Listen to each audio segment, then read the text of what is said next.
बिस्मिल्लाहिर्रहमानिर्रहीम। अस्सलामु अलैकुम नाज़रीन, ताज 92 न्यूज़ के साथ मैं हूं नाइला भट्टी। नजर डालते हैं आज की खबरों पर।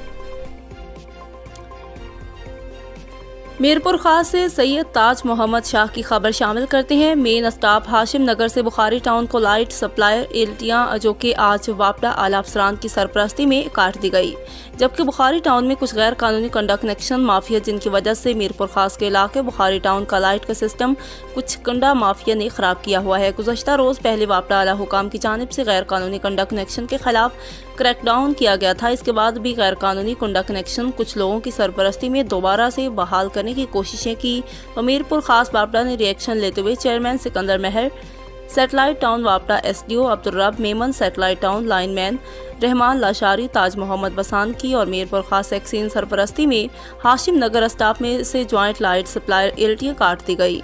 वापडा हुकाम का कहना है कि अगर दोबारा से गैर कानूनी कंडा कनेक्शन की कोशिश की या खंभों में एलटियों को लगाने की कोशिश की तो इस शख्स के खिलाफ कानूनी कार्रवाई की जाएगी। मीरपुर खास वापडा के सख्त इकदाम।